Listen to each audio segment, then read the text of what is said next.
Sejam todos muito bem-vindos ao segundo Momento Supremo. Momento esse em que a gente, aqui da Supremo, compartilha com todo mundo algumas curiosidades, informações e também informações sobre o mundo cimenteiro e, claro, falando um pouquinho mais sobre a Supremo Sessos Cimentos, essa indústria cimenteira que está localizada aqui na cidade de Adrianópolis. Nesse segundo encontro, eu chamo o nosso convidado Tadeu Tomazella. Como vai você? Estou muito bem. Muito obrigado aí pelo convite. É um prazer estar aqui com vocês, Peter. Que bom, Tadeu. Para quem não conhece, Tadeu é gerente da fábrica aqui da Supremo. E começo com você já, Tadeu, fazendo uma pergunta, assim, né? A gente viu nas últimas semanas, nos últimos meses, uma movimentação bastante grande, tanto em Adrianópolis quanto em Ribeira, que todo mundo falava que era o revamp.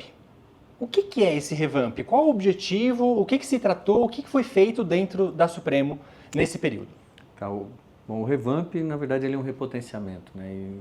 Ele tinha dois principais objetivos. O primeiro é aumentar, trabalhar alguns pontos principais, pontos nevrálgicos do forno para permitir um aumento de capacidade de produção diária de clinker da faixa dos 3.600 toneladas dia, que é o que a gente vinha já executando, para chegar a 3.900 toneladas dia. E em paralelo a isso, também permitir algumas alterações na queima, na calcinação, né, na torre de ciclones, aí, que é o jargão que a gente usa, para que a gente consiga aumentar o nosso índice de coprocessamento e nossa taxa de substituição térmica utilizando mais combustíveis alternativos. A ideia é sair da faixa que a gente estava mantendo mais estável em 30%, 35% e agora manter 40% de uma maneira mais estável. Pergunta, você comentou agora de combustível alternativo. O que é o combustível alternativo, só para a gente entender de forma bastante clara? Combustível alternativo, ele acaba sendo... Eu vou voltar um pouquinho, né? Porque a gente tem hoje vários subprodutos, né, da era industrial, aí, da nossa vida cotidiana, que acabam não tendo uma destinação ambientalmente mais correta, né? Então, nós temos os incineradores, que você reduz o tamanho, mas não aproveita o calor que está contido naquele resíduo, né? E o forno de cimento, ele é a solução técnica e ambientalmente mais viável, né? Poucas pessoas sabem, mas ecologicamente é mais viável. Por quê? Quando você leva para o incinerador, você tem uma despesa, você não aproveita o calor e você tem que lidar ainda com as cinzas que vão ser geradas. Quando você vai para o forno de cimento, a reação que a gente tem lá não é uma reação química, né? Eu, como engenheiro químico, a gente tem uma reação, a gente trabalha com termodinâmica. Então, a gente não forma um composto químico, nós formamos um cristal. Por que cristal? A grosso modo, o que acontece dentro do forno é que a gente pega a farinha, que é calcário moído, a grosso modo, e faz ele chegar numa fase líquida. Quando você faz isso, você permite que os componentes químicos se moldem em uma forma de cristal. E essa cinza dos combustíveis alternativos, que pode ser plástico ou algum outro componente que não seja a maneira melhor de deixar na natureza, ele entra na estrutura cristalina do clinker e depois ele pode ser utilizado, esse clinker vai ser utilizado para fazer cimento e não sofre efeito de lixiviação, de contaminação, né? Ele fica enclausurado ali. Então é uma solução ecologicamente e tecnicamente, a melhor solução hoje é incineração de alguns tipos de resíduo em forno de cimento. E quando a gente vai para esse tipo, no fornecimento você ainda você economiza, você deixa de queimar um percentual de combustíveis fósseis, né? Então você também tem a redução da pegada de carbono ao mesmo tempo. Então é o ganha-ganha. Toda a cidade, toda a fábrica de cimento deveria ter muito orgulho de fazer esse papel ambiental que é o coprocessamento. Nada mal, nada mal. E assim, logo na minha primeira pergunta você traz, né, um pouco dessa magnitude do projeto do revamp, tu falou, né, da alteração do calcinador, alguma coisa relacionada aos combustíveis alternativos, também do resfriador. E a pergunta que me vem é, ok, nessa magnitude, como é que planejou, como é que executou, quantas pessoas estiveram envolvidas diretamente nesse período? Olha, o planejamento começou, eu cheguei na empresa há 1 ano e 3 meses, né? Esse planejamento já havia começado há mais de 1 ano antes da minha chegada, né? Na verdade, eu imagino aí que, não quero errar na data, mas em torno de 3 anos atrás foi quando tudo começou, né? Ainda com outras, ontem a gente estava discutindo A única pessoa que participou do projeto desde o início é o nosso diretor, o Fábio Krizanovski. Né? Uhum. As pessoas às vezes mudam de posição, vão para outra posição na empresa, mas de fato o Fábio é a única pessoa que hoje conheceu o projeto desde o início que está lá hoje. Uhum. Mas em termos de quantas pessoas participaram, eu falo que na Supremo todo mundo participou. Você fala, mas todo mundo até Pomerode? Com certeza. Porque a gente tinha que cuidar da estabilidade e garantir a operação. Garantir a operação em que sentido? A gente ia ficar um tempo parado e a gente tinha que garantir que se alguma coisa não ocorresse da maneira prevista, tanto a nossa fábrica como a fábrica de Pomerode tivesse clinker para isso. E assim, quando a gente começou a discutir para aumentar essa segurança, a gente fez alguns ajustes. A fábrica de Pomerode, por exemplo, historicamente ela sempre armazenou 10 mil toneladas de clinker. E eles tiveram que ir para 20. Eles tiveram que simplesmente dobrar a capacidade deles para garantir que eles não tivessem nenhum impacto caso acontecesse algum atraso. Né? Então a gente sempre trabalhou com a estratégia e sempre foi garantir a operação. Então o pessoal de Pomerode, aí tem efeito no pessoal de supply, que precisa mais caminhão, que precisa... Então assim, todas as pessoas que trabalham na Supremo acabaram de uma maneira ou de outra participando disso, né? E além disso aí, os fornecedores, né? Então assim, algumas pessoas na Índia para trazer material, nós tivemos peças que foram fabricadas na Índia, outras que foram fabricadas na Alemanha, na Áustria, na Itália, na Dinamarca, na China. Então assim, é muito complexo, é difícil quantificar isso.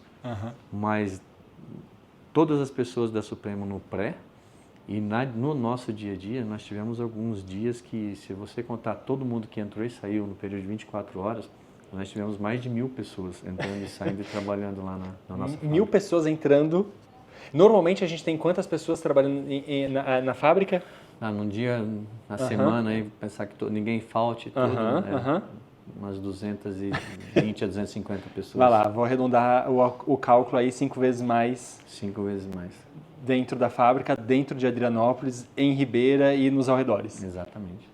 Nós tivemos que montar um segundo restaurante dentro da fábrica para acomodar toda essa dinâmica aí Legal. Durante o revamp. Não consigo imaginar, mas acho que tu vais conseguir trazer para a gente em algumas palavras. Desafios enfrentados nesse período, vai lá, vamos fazer um recorte aí desses 30 dias de parada. O que foi o que pegou? Olha, nós tivemos alguns deles, desde climáticos, né? Geralmente não é um mês que chove tanto e choveu. Claro, exatamente. Tinha que com certeza adicionar uma pimenta, né? Isso tinha impacto direto, né? Porque nós chegamos a ter 6 guindastes para fazer içamento de peças. O içamento de peças é uma atividade bem complexa e bem controlada do ponto de vista de segurança, né? Então, o dia que chovia ou ficava muito úmido, a gente tinha que alterar os cronogramas de trabalho para colocar as pessoas em trabalhos onde dava para seguir o fluxo daquela maneira, depois tinha que voltar. Mas esses foram alguns que nós tivemos, não estavam planejados, mas nós soubemos contornar e não houve estresse. Mas o principal deles foi o fornecimento de mão de obra mecânica, né? O nosso principal fornecedor de mão de obra mecânica de execução de montagem, né?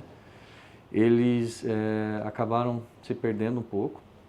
Nós tivemos desde problemas técnicos, né, que acabavam dando impacto na segurança, né? Então você tinha pessoal que não sabia mexer com conjunto óxido-acetileno para fazer um corte. Isso tem efeito na segurança, que você pode ter um acidente, né? Nós tivemos alguns quase, mas tudo muito bem controlado. Mas, enfim, foi um ponto de preocupação e tinha a questão técnica e comportamental. Nós tivemos muitas faltas, né? Nós tivemos alguns dias que nós trabalhamos com 30% naquele turno, 30% do quadro planejado. 70% não apareceu para trabalhar. Ou seja, previ 10 pessoas, apareceram 3. Isso. E aí, naquele momento, você participou de alguns dias com a gente, você tem que ver quanto você tem, ver qual é o caminho crítico da GP, qual o ponto que você vai colocar o seu recurso, direciona, reestrutura tudo e vai para cima, né? Isso aconteceu todos os dias no nosso revamp. Mas, assim, o time foi brilhante, a gente conseguiu superar. Muito bom. Ô Tadeu, tu comentou mais cedo que tens 1 ano e 3 meses de Supremo, eu tenho 2 anos de Supremo, vivencio o que eu nunca vivenciei na minha história, no sentido de que é um olhar para as pessoas e um olhar para a segurança de uma forma diferenciada, e o que eu vejo aqui. não só, né, das pessoas que trabalham no escritório, mas nas 5 centrais de concreto, na fábrica de Pomerode, e a fábrica de Adrianópolis é com certeza onde está os principais olhos da empresa no que diz respeito à segurança. Neste momento, né, eu queria ouvir de ti como é que foi esse olhar da segurança, sabendo que dentro do teu parque fabril tu tinha 1000 pessoas trabalhando em atividades que não são rotineiras. Como é que a segurança foi tratada? Olha, ela foi tratada, eu vou falar e depois vou explicar, ela foi tratada da mesma forma. Mas por que da mesma forma? Como prioridade, né? Nós não começamos nenhuma atividade sem falar em segurança, sem entender os riscos, sem fazer análise preliminar de riscos, sem fazer a liberação. O que aconteceu devido a essa situação dos terceiros, né?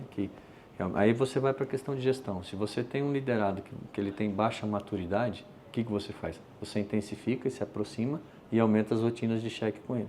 E foi o que a gente fez, a GP inteira. Então, para a questão dos conjuntos de oxacetileno, que foi o que ficou mais marcante, né? Nós tínhamos a APR, depois passava o técnico de segurança e checar todos os... A gente variou um pouquinho, mas entre 30 e 50 conjuntos, todos os dias. Cada conjunto tem 2 cilindros, 2 manômetros, caneta, mangueira. Tudo isso era checado na APR, depois passava o técnico de segurança. A gente conseguiu reduzir o ponto, mas ainda estava num ponto que preocupava, e aí a gente contratou mecânicos especialistas nesses conjuntos para checar tudo. Então, assim, a gente conseguiu manter, basicamente, mantendo a segurança como prioridade, mas intensificando as rotinas nos pontos que a gente achava que estavam mais críticos. E quando tinha mais atividade na torre de ciclones, a gente deslocava os técnicos de segurança para implementar a rotina, intensificar lá. Quando vinha para o resfriador, a equipe movia. Então, assim, a gente ia onde as atividades mais críticas estavam acontecendo para garantir que ninguém corresse aí risco desnecessário. E foi um sucesso. Era uma lupa, né? À medida que aonde vai o ponto de atenção. E fora isso, né, nós fizemos aí, a gente já tinha o programa Safety Walk, e agora ele está... O que é o programa Safety Walk, só para o pessoal entender? O Safety Walk é uma ferramenta onde os líderes vão nas principais atividades, né, ele vai a campo e a gente checa tudo. A gente checa documentação, visual, se a pessoa está aparentemente cansada, se está apressada, se está frustrada, se tem algum ponto, se o procedimento está sendo corrido, se a documentação está ok, se tem algum risco que porventura ele não está avaliando. E é um papo muito claro, assim, pergunta como é que está, avalia tudo, se tem algum ponto a ser melhorado, a gente já faz ali. Se tem algum risco iminente, a gente interrompe a atividade, endereça, trata e depois só aí libera. Então, assim, é uma ferramenta de gestão que já tinha na Supremo e agora, esse ano, a gente elevou o nível para um programa que a gente chama o Boots on the Ground, né? O mês de junho nós já fomos à unidade do Grupo Cécio todo, né? Isso, o Paulo já esteve aqui explicando um pouquinho mais de como que mais fez funciona. o Boots on the Ground. Nós havíamos feito, se eu não estou enganado, 120 e agora em julho nós chegamos na casa dos 200. Então, assim, isso é a liderança na área para garantir, né?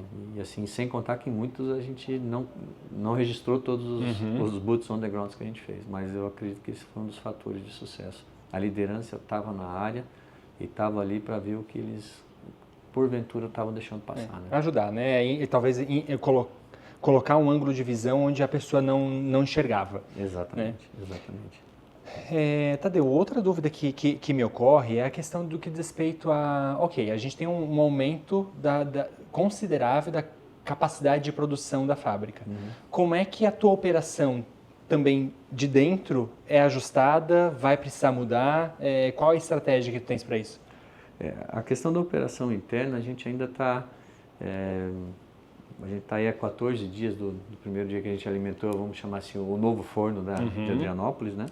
Mas ele vem se ajustando muito rapidamente, né? Para a equipe interna, eu não acredito que é o mais complexo. Agora, a Supremo como um todo, quando você fala em supply, quando você fala em comercial, quando você fala em equipe de vendas, isso muda consideravelmente. Porque você vai falar assim, mas o consumo de CA, ele só vai aumentar de 30 para 40, grosso modo sim, mas é de 30, mas não é mais o 40 de um forno de 3.600, é o 40 de um forno de 3.900. Então, mudam-se os volumes, né? Mudam-se os fluxos, você precisa de mais caminhões, você precisa de mais motoristas, o pátio começa a ficar justo, a área de descarregamento começa a ficar justa, o fluxo você tem que redesenhar. Isso aí para a área de supply. E para a área de vendas agora, né, a dinâmica muda um pouco, né? Agora a gente vem de uma situação há 2, 3 anos atrás, onde a gente estava no limite, o clinker era o limite da fábrica, o clinker não é mais limite.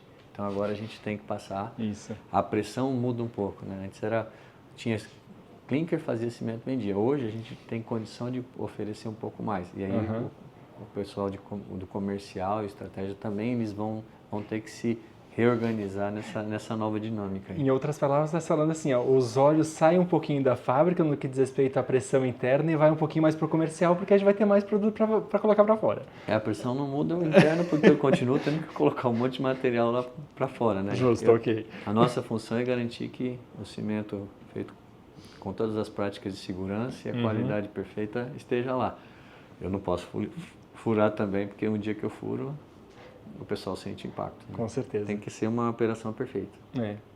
Operação perfeita, gostei disso que tu trouxe para me trazer para a última pergunta que eu tenho para ti nesse segundo momento supremo, Tadeu. A gente tu trouxe aqui, eu já repeti, a gente teve 1.000 pessoas trabalhando dentro da operação da fábrica de Adrianópolis. Isso impactou, né, e teve um movimento diferente, como eu trouxe, né, em Adrianópolis, em Ribeira e nas cidades ao redor. Né? No teu ponto de vista, que vivenciou o pré, o durante e agora o pós, no teu ponto de vista, o que teve, como é que a população, a comunidade dessas cidades influenciaram positivamente para que tudo desse certo? Eu acredito que existe um desejo coletivo e uma cultura de acolhimento muito grande. Né? Ribeira, o slogan da cidade é Ribeira, a capital da amizade. Né? Legal. Eu resido em Ribeira. Né? Devido à questão de oferta e procura, eu me estabeleci lá em Ribeira, eu sou muito bem recebido onde vou. A cidade ela já tem uma cultura de acolhimento muito grande. E as pessoas, eles já têm isso no sangue deles, né, de acolher bem. E você via em vários comerciantes e até algumas pessoas que não são do comércio comentavam com a gente, olha, eu já arrumei eu já tenho mais 2 suítes, estão alugadas, vou fazer outra. Empresários que trabalham com apartamentos para alocar, né, também já investindo, né, 2, 3 meses antes, falando, Tadeu, olha, já tenho mais 5 apartamentos prontos e já está tudo locado, o ano que vem eu vou fazer mais. Então, assim, existia um desejo coletivo, né, de receber bem essas pessoas. E você via isso nos empresários, você via isso até nas igrejas, você via isso meio que no geral, sabe? A cidade se preparou, é lógico que dentro das capacidades ali, né, não conseguiu absorver todo mundo, né? Claro. A empresa de refratário, por exemplo, 60% da equipe ficou em Apiaí, porque não conseguiu deixar todo mundo no único estabelecimento. Ali no nosso entorno, né? Exatamente. Mas todos os empresários, a RN, por exemplo, tinha um salão, ele mudou todo o salão dele para transformar em vários apartamentos e acolher as pessoas. RN fica onde? Fica em Adrianópolis. Ah, legal, legal. Muito bom, muito bom. Acho que mostra a questão de trabalho em equipe, de foco no resultado, para o bem comum geral, né? Sim, sim. O que fica muito claro é o seguinte, os funcionários da Supremo, eles são, em sua maior parte, são pessoas do Vale do Ribeira, né? Adrianópolis, Itaoca, Ribeira, tem pessoas de Apiaí, então assim, e tem pessoas de toda a região ali, né? Então assim, um pessoal que quer muito a empresa lá, que sentiu todo esse avanço e todo esse crescimento que a fábrica trouxe para eles na vida pessoal, profissional, mas também para toda a região, né? E eu acho que isso se reflete nesse acolhimento que a gente viu durante o revamp. Que bom. Tadeu, prazer enorme te encontrar e conversar contigo nesse momento supremo. E gostaria realmente de agradecer bastante a tua participação. Obrigado, eu é que agradeço pela oportunidade. Agradecemos bastante. Pessoal, agradeço a participação de vocês e até o próximo Momento Supremo.